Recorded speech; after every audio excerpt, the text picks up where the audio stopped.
आज संविधान बचाओ संवाद कार्यक्रम दातागंज में हुआ। देखिए, बदायूं में आज संविधान बचाओ और हमारे साथ ही साथ कांग्रेस के कार्यकर्ताओं के सम्मान में ये कार्यक्रम आयोजित किया गया। मैं बधाई देना चाहूँगा उत्तर प्रदेश कांग्रेस कमेटी और विशेष रूप से बदायूं के हमारे जिला कांग्रेस कमेटी को, उनके सभी साथियों को कि एक बहुत ही सफलतम आयोजन उन्होंने यहाँ किया। पूरे प्रदेश के अंदर 30 से भी ज़्यादा इस प्रकार से संविधान संवाद का ये कार्यक्रम रखा गया है, जहाँ पर इस देश में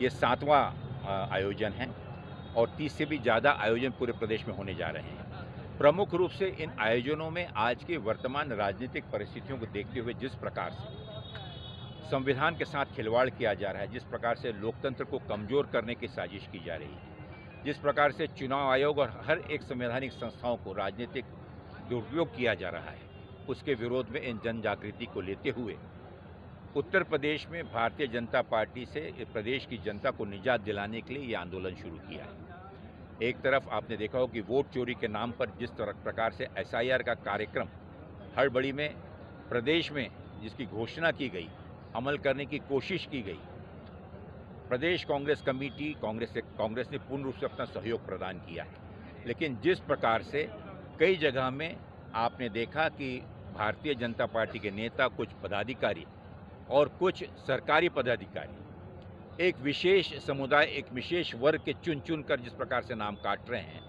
तो मैं समझता हूं कि इस लोकतंत्र की हत्या वो कर रहे हैं, इस लोकतंत्र को कमज़ोर वो कर रहे हैं। SIR के नाम पर वोट चोरी की जा रही है। मनरेगा के नाम पर आपने देखा कि मात्र इस प्रदेश के किसानों की, उनके विश्वास को, उनके अधिकार को और उनकी स्वायत्तता को पूर्ण रूप से ख़त्म करने की साजिश है। जहाँ पर 40 और 60% का भागीदारी हुआ करती थी केंद्र सरकार और राज्य सरकार की, आज वहाँ 90 और 10% की भागीदारी घोषित की है। ये अपने आप में बतलाता है कि वे मनरेगा के कार्यक्रम को मात्र कागज मात्र में रखना चाहते हैं। इसी प्रकार से पूरे प्रदेश में लॉ एंड ऑर्डर, जिस प्रकार कानून व्यवस्था बुरी तरह से गिर रही है, महंगाई आसमान छू रही है, बेरोजगार युवक सड़कों पर बिना किसी उम्मीद के भाग रहा है। आगे में किसी प्रकार की ना ही कोई नौकरी की, ना ही कोई किसी प्रकार के उनको आमदनी की किसी प्रकार से कोई उम्मीद दिख रही है।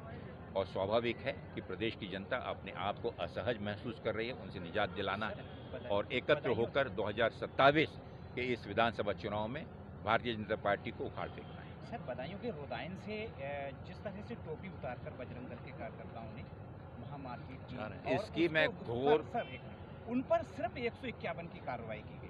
देखिए, मात्र दिखावा है। जब प्रदेश के मुख्यमंत्री मुंह खोलते हैं तो आपने देखा होगा क्या करते हैं, जातीय धार्मिक द्वेष उन्माद फैलाने का ही वो काम करते हैं।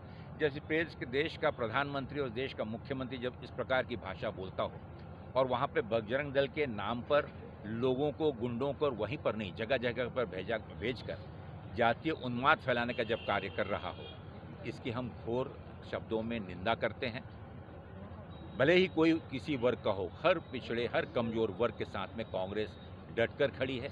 माननीय राहुल गांधी जी के नेतृत्व में चाहे कोई भी उसकी कीमत देना हो, आज आपने देखा होगा कि इन्हीं आवाज़ों को उठाते हुए जो बात आपने की, आज देश के 36 से ज़्यादा कोर्टों में राहुल गांधी जी के विरोध में अलग अलग अपराध दाखिल किए गए।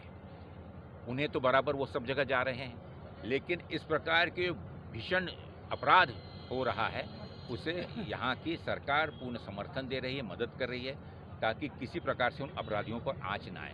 दिखावे के लिए केस रजिस्टर हो ही जाते हैं। सर, जिस तरह से एपस्टीन फाइल में भाजपा के लोगों के नाम शामिल हैं, मगर कुछ लोग इस्तीफा देने से बच रहे हैं, जबकि अन्य देशों में ऐसे नाम सामने आए हैं, लोग इस्तीफा दे भी रहे। देखिए, इस देश की राजनीतिक मूल्यों की अवमानना आज सबसे निचले स्तर पर है। आपने देखा होगा कि ब्रिटेन के राजकुमार को एपस्टीन फाइल में नाम आया, उन्हें अरेस्ट कर लिया गया। कई मंत्रियों ने वहाँ के रिज़ाइन किया, अधिकारियों ने रिज़ाइन किया। यहाँ पर पूर्ण रूप से ढका-मुंदी का कार्यक्रम चल रहा है। रात दिन सरकार इन चीज़ों को लेकर बेचैन है कि किस प्रकार एपस्टीन की ये जो आंधी आई है, जो सुनामी आई है, उससे किस प्रकार से इस देश का प्रधानमंत्री और इस देश का के कैबिनेट मिनिस्टर बच जाएं। लेकिन आप जानते हैं, उसी से ध्यान हटाने के लिए AI की दिन दुनी रात चौगनी उसकी तारीफ की जा रही है। बच्चों ने अगर आक्रोश व्यक्त किया सामान्य गांधीवादी तरीके से, शांतिपूर्ण तरीके से, उनको आतंकवादी और अपराधी घोषित किया जा रहा है। पूरी देश का मीडिया मात्र उन युवकों से प्रश्न पूछा कि उनने ऐसी अवमानना, देश की अवमानना कर दी। लेकिन जिस एप्स्टीन फाइल के चलते हुए इस देश के मंत्री, देश के वरिष्ठ नेताओं के नाम जिस प्रकार से आ रहे हैं, उस पर अभी तक उससे ध्यान हटाने के लिए ये पूरा सोंग रचा जा रहा है। लेकिन कांग्रेस ने बहुत स्पष्ट तरीके से जो प्रश्न पूछे हैं, चाहे एप्स्टीन फाइल पर हो, चाहे चुनाव आयोग पर हो, चाहे लोकतंत्र और संविधान को बदलने वाली उनकी साजिशों पर हो, हम लोगों का ध्यान भटकने नहीं देंगे और इस प्रकार के संविधान संवादों के माध्यम से लोगों को बाध्य करेंगे, इस सरकार को बाध्य करेंगे कि वो इन प्रश्नों का जवाब दें, उनका समाधान करें। जिस तरह से मेडिकल कॉलेज, बदायूं का मेडिकल कॉलेज है, वहाँ की व्यवस्थाएं जिस तरह से चौपट है, समाजवादी पार्टी के जब समय में बना और आज जो है व्यवस्थाएं बिल्कुल चौपट है, क्या कहें? इस देश की पूरी स्वास्थ्य व्यवस्था, शिक्षा व्यवस्था पूर्ण रूप से ध्वस्त हो चुकी है। 16,000 से ज़्यादा विद्यालयों को, सरकारी विद्यालयों को, शालाओं को, पाठशालाओं को बंद कर और निजी हाथों में सौंपा जा रहा है। अस्पताल की यही हाल है कि सरकारी अस्पतालों को निजी हाथों में सौंपने की ये तैयारी है।